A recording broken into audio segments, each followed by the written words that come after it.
Then nature of G S T council. നമ്മൾ പറഞ്ഞു 12/9/2016 G S T council നമ്മൾ start ചെയ്തു. Then what is the nature or what are the characteristics of G S T council? The GST Council will be a quasi-legislative cum administrative body. The GST Council is said to be a quasi-legislative cum administrative body. The reason is that the GST Council's functions, both the legislative as well as administrative duties, as assigned by the Parliament to it. അവിടെ G S T council ഉണ്ട്. ആ G S T കൗൺസിലിന് parliament കൊടുക്കുന്ന legislative cum administrative duties ആണ് ചെയ്യേണ്ടത്. Parliament കൊടുക്കുന്ന നിയമപരമായിട്ടുള്ള കാര്യങ്ങളും ചെയ്യണം, ദെൻ ഓൾസോ അഡ്മിനിസ്ട്രേറ്റീവ് ഡ്യൂട്ടീസും ചെയ്യണം. അതുകൊണ്ടാണ് G S T council will be a quasi legislative cum administrative body എന്ന് പറയുക. ജി എസ് ടി കൗൺസിൽ ഒരു കോസി ലെജിസ്ലേറ്റീവ് കം അഡ്മിനിസ്ട്രേറ്റീവ് ബോഡിയാണ്. Because it leads to certain legislative work as well as administrative duties. Then next topic is that decision of G S T council. ഈ 101 amendment act പ്രകാരമാണ്, constitutional amendment act 101 പ്രകാരമാണ് നമ്മൾ G S T implement ചെയ്തിരിക്കുന്നത്.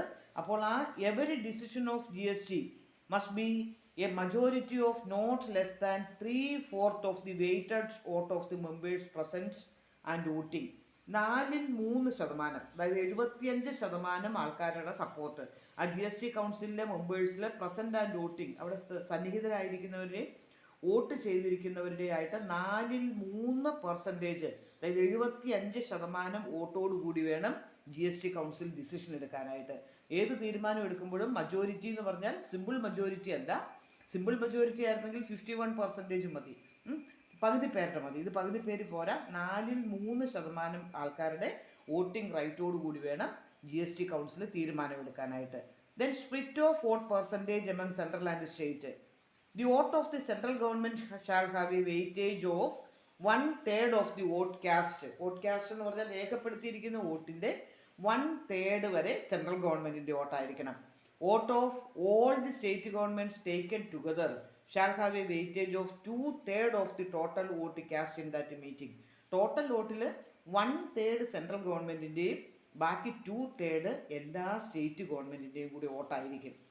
നമ്മൾ പറഞ്ഞു 75% അല്ലെങ്കിൽ 3/4 majority അവിടെ വേണം. ആ 3/4 മജോറിറ്റിയിൽ തന്നെ 1/3 വോട്ട് സെൻട്രൽ ഗവൺമെൻറ് നോമിനീസും ബാക്കി എല്ലാ സ്റ്റേറ്റ് ഗവൺമെൻറ്റിൻ്റെ റെപ്രസെൻറ്റേറ്റീവ്സും കൂടി ആയിരിക്കണം ബാക്കി 2/3 വോട്ട് രേഖപ്പെടുത്തേണ്ടത്. Then the rules regarding quorum. Quorum എന്ന് പറഞ്ഞാൽ അറിയാം, the minimum number of members required to be present in a meeting in order to get validity of that meeting, that is known as quorum. അല്ലേ, എത്ര പേരാണ് minimum അവിടെ present ചെയ്താലാണ് ആ മീറ്റിങ്ങിന് വാലിഡിറ്റി കിട്ടുന്നത്, അതിനെയാണ് നമ്മൾ കോറം എന്ന് പറയുക. ഇവിടെ ജി എസ് ടിയെ സംബന്ധിച്ച് 1/2 of the total number of members of the G S T council present and voting. Vote ചെയ്യാൻ പറ്റുന്ന മെമ്പേഴ്സ്, ടോട്ടൽ മെമ്പേഴ്സിൻ്റെ പകുതി പേര് പ്രസന്റ് ചെയ്തിട്ടുണ്ടെങ്കിൽ 1/2 of the total number of members, പകുതി പേര് പ്രസന്റ് ചെയ്തിട്ടുണ്ടെങ്കിൽ ആ പകുതി പേരെ പ്രസന്റ് ചെയ്താൽ നമുക്ക് കോറം ഉള്ളതായിട്ട് കണക്കാക്കാം.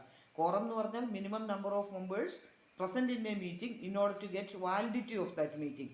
അത് പകുതിയാണ് ജി എസ് ടിയെ സംബന്ധിച്ചിടത്തോളം. Then dispute mechanism. അതായത് 101 അമെൻമെൻറ്റ് ആക്ട് 2016 പ്രകാരം G S T council establish ചെയ്തു. ആ G S T council is also a dispute mechanism. എന്തെങ്കിലും തർക്കങ്ങൾ ഉണ്ടായാൽ ആ തർക്കങ്ങൾ പരിഹരിക്കുക എന്നുള്ളതും ജി എസ് ടി കൗൺസിലിൻ്റെ എയിമാണ്. ജി എസ് ടി കൗൺസിൽ ആരൊക്കെ തമ്മിലുള്ള തർക്കങ്ങളാണെന്ന് നോക്കിയേ. Between the government of India and 1 or more states. Central ഗവൺമെൻറ്റും അല്ലെങ്കിൽ ഗവൺമെൻറ് ഓഫ് ഇന്ത്യയും 1 or more സ്റ്റേറ്റ്സും തമ്മിൽ എന്തെങ്കിലും അഭിപ്രായ വ്യത്യാസം, ഡിസ്പ്യൂട്ട് ഉണ്ടായാൽ between government of India and any states on one side and 1 or more state on the other side. Government of ഇന്ത്യയും ഏതെങ്കിലും സ്റ്റേറ്റുകൾ ഒരു വശത്തും ബാക്കിയുള്ള സ്റ്റേറ്റുകൾ മറുവശത്തും, 1 or more സ്റ്റേറ്റ് മറുവശത്തും. Then between 2 or more states arising out of the recommendation of the council or implementation thereof. Council പറയുന്ന റെക്കമെൻഡേഷൻസോ ഇംപ്ലിമെൻറ്റേഷനോ സംബന്ധിച്ച് 2 or more സ്റ്റേറ്റ്സ് സംബന്ധിച്ച്, അതായത് എവിടെയെങ്കിലും ഡിസ്പ്യൂട്ട് ഉണ്ടായാൽ, സാധാരണ ഡിസ്പ്യൂട്ട് ഉണ്ടാകുന്ന സെൻട്രൽ ഗവൺമെൻറ്റും സ്റ്റേറ്റ് ഗവൺമെൻറ്റും തമ്മിൽ, അല്ലെങ്കിൽ സെൻട്രൽ ഗവൺമെൻറ്റും ഏതെങ്കിലും സ്റ്റേറ്റും 1 or 2 സ്റ്റേറ്റ് ഇപ്പുറത്തും, അതല്ലെങ്കിൽ ബിറ്റ്വീൻ സ്റ്റേറ്റ് 1 or 2 സ്റ്റേറ്റുകൾ തമ്മിലും അതിൻ്റെ ഇംപ്ലിമെൻറ്റേഷനെ സംബന്ധിച്ച് എന്തെങ്കിലും ഡിസ്പ്യൂട്ട് ഉണ്ടായാൽ ഫൈനൽ വേർഡ് എന്ന് പറഞ്ഞാൽ ജി എസ് ടി കൗൺസിലിൻ്റെയാണ്. ജി എസ് ടി കൗൺസിലാണ് ആ ഡിസ്പ്യൂട്ട് പരിഹരിക്കേണ്ടത്. Then scope and role of G S T council. G S T കൗൺസിലിന് എന്തെല്ലാം സ്കോപ്പ് ആൻഡ് റോൾ ഉണ്ടെന്ന്. The GST Council will oversee tax collection at present exceeded 13 trillion. The scope of GST Council can be summarized as the goods and service that may be subject to or exempted from GST. The goods and services that may be subject to or exempted from GST. ഏതൊക്കെ goods and services G S ടിയിൽ ഉൾപ്പെടുത്തണം, ഏതൊക്കെ ഒഴിവാക്കണം. Principles of levy, apportionment of IGST and the principles that govern the place of supply. IGST എന്ന് പറഞ്ഞാൽ integrated ആണ്, one state to another. അതിൻ്റെ rules and regulations, അതിൻ്റെ ജി എസ് ടി എങ്ങനെ വേണം, അതിൻ്റെ പ്ലേസ് ഓഫ് സപ്ലൈ എങ്ങനെ ഡിറ്റർമിൻ ചെയ്യണം. The taxes, cesses and surcharge levied by the central, state and local bodies which may be subsumed under GST. ഏതൊക്കെ taxes ആണ് സെൻട്രലും സ്റ്റേറ്റും local bodies എന്ന് പറഞ്ഞാൽ പഞ്ചായത്ത്, മുനിസിപ്പാലിറ്റി തുടങ്ങിയ അവരുടെ ഏതൊക്കെയാണ് ജി എസ് ടിയിലേക്ക് ലയിപ്പിക്കേണ്ടത്, സബ്സ്യൂം ചെയ്യേണ്ടത്. The threshold limit of turn over below which goods and services may be exempted from G S T.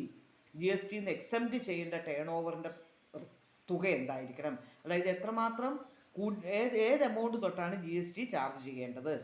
Recommended on compensation to states losses on revenue post implementation of G S T subject to a maximum time limit of 5 years. സ്റ്റേറ്റിന് ഏതെങ്കിലും തരത്തിലുള്ള losses G S T പ്രകാരം സ്റ്റേറ്റിന് ഏതെങ്കിലും തരത്തിലുള്ള revenue loss ഉണ്ടായിട്ടുണ്ടെങ്കിൽ recommend on compensation to സ്റ്റേറ്റിന് കൊടുക്കേണ്ട compensation subject to a maximum time limit of 5 years. 5 വർഷത്തിനകം കൊടുത്തു തീർക്കേണ്ട compensation. The date on which the GST shall be levied on petroleum, crude, high-speed diesel, motor spirit, natural gas and aviation terminal fuel etc. G S T petroleum പ്രോഡക്റ്റിന് include ചെയ്യണോ, അതും G S T കൗൺസിലാണ് തീരുമാനിക്കേണ്ടത്. Petroleum product ഇപ്പോൾ എക്സെംപ്റ്റഡ് ആണ് G S ടിയിൽ നിന്ന്, അത് G S ടിയുടെ പരിധിയിലേക്ക് കൊണ്ടുവരണോ. The rates including floor rates with brand of G S T. The rates including floor rates, അതിൻ്റെ മിനിമം റേറ്റ് ഫിക്സ് ചെയ്യുന്നു. ആ ജി എസ് ടി പ്രകാരമുള്ള മിനിമം റേറ്റ് എത്രയായിരിക്കണം. Any special rate or rate for a specified period to raise additional resources during any natural calamity or disaster. എന്തെങ്കിലും special rate natural കലാമിറ്റീസോ ഡിസാസ്റ്ററോ, നമുക്കറിയാം പ്രളയമൊക്കെ വന്നപ്പോൾ പ്രളയം സെസ്സൊക്കെ ഇവർ ഏർപ്പെടുത്തി ഇല്ലേ, അങ്ങനെ എന്തെങ്കിലും നാച്ചുറൽ കലാമിറ്റീസോ ഡിസാസ്റ്ററോ ഒക്കെ വരുമ്പോൾ അവിടെ ജി എസ് ടി ആവശ്യമുണ്ടോ. Preparation of model G S T laws, model G S T laws prepare ചെയ്യുക. Notification of G S T rules, G S ടിയുടെ റൂൾസ് നോട്ടിഫൈ ചെയ്യുക. Recommendation of model G S T rules, model G S T റൂൾസിന് recommendations. Passage of S G S T laws by all state legislature, S G S T laws state legislature വഴി pass ചെയ്യുക. Establishment and upgradation of I T framework, I T framework establish ചെയ്യുക, upgrade ചെയ്യുക. Training of officials, G S T അഡ്മിനിസ്ട്രേറ്റീവും കൂടിയാണ് നമ്മൾ പഠിച്ചു ഇല്ലേ, അപ്പോൾ training of officials. Effective coordination between central and state tax administration, central and state tax അഡ്മിനിസ്ട്രേഷൻ്റെ coordination, അതിൻ്റെ കോർഡിനേഷൻ നടത്തുക. Outreach programs for all stakeholders including trade and industry, trade and ഇൻഡസ്ട്രിയിൽ ജി എസ് ടിയെ കുറിച്ച് അവർക്ക് വളരെയധികം കാഴ്ചപ്പാടുകളുണ്ടാകും. അപ്പോൾ അവർക്ക് outreach programs for all stakeholders including trade and industry. Particular provision relating to north east state, Jammu and Kashmir, Himachal Pradesh, Uttarakhand etcetera. അതായത് G S T നമ്മൾ പറഞ്ഞു, ചില സ്ഥലങ്ങളിൽ ജി എസ് ടിക്ക് എക്സെപ്ഷൻ ഉണ്ട്, ചില ഏരിയാസിൽ എക്സെപ്ഷൻസ് ഉണ്ട്, ചില ഏരിയസിൽ ജി എസ് ടി മിനിമൈസ് ചെയ്തിട്ടുണ്ട്. അപ്പോൾ particular provision relating to north east state, Jammu and Kashmir, Himachal Pradesh, Uttarakhand അവർക്കുള്ള പ്രത്യേക നിയമങ്ങൾ കൊണ്ടുവരിക. Any other matter relating to G S T as the council may decide. ഇത് കൂടാതെ ഏത് മാറ്റങ്ങൾ വരുത്തണമെങ്കിലും എനി അതർ മാറ്റർ, ഏത് മാറ്ററിലും ഏത് സംഭവങ്ങളിലും ജി എസ് ടി കൗൺസിലിന് ഇൻറ്ററാക്ട് ചെയ്യാം, അല്ലെങ്കിൽ ജി എസ് ടി കൗൺസിൽ അതിന് ഡിസിഷൻസ് എടുത്താൽ അത് ഇംപ്ലിമെൻറ്റ് ചെയ്യാനുള്ള അവകാശം ഉണ്ടായിരിക്കും. അതാണ് ജി എസ് ടി കൗൺസിലിൻ്റെ പ്രത്യേകത.